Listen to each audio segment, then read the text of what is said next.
I think this comes down in some of the key issues that the industry has raised in recent times. There are some issues around procurement that are important. We have to make sure, to say when government spends money, that as much of that stays in the province as possible. That doesn't mean we can be irresponsible.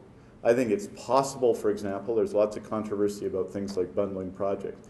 It's possible to gain the success of that and still have access to providers and companies here in British Columbia. It may be possible to do that and save money at the same time. And so I think what's critical is that when we do engage in construction, that local companies get a fair opportunity to bid on that construction. And if we do that in an open process, then communities will benefit more, not less, and there will be an ongoing, stable local expertise developed. I think that's a key way we can work with the small business sector in construction.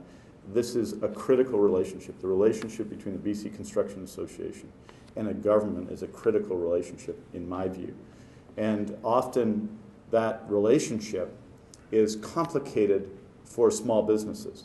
If you're a big business in construction, you have the means to deal with sometimes 9 or 10 or 11 different ministries. You may not like that, but you have the ability to do that because you have that capacity. You have more capacity. You can spend more time in it. Often the complexity of dealing with government and the way ministries are organized and then operating agencies of government are organized, from Partnerships BC to the Crown sector to the many ministries that have an interest in construction, makes it very difficult as a practical matter for small business to compete.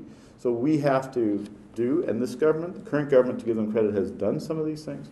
We have to ensure that there's an easier relationship between government and small business, that we have effectively in the construction sector much more one-stop shopping in that process.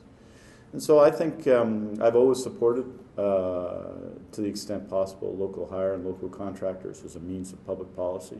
We're in difficult financial times, and so we have to sometimes marry that with other financial arrangements to make it work. But we need to build a lot of infrastructure in the province over the next 20 years.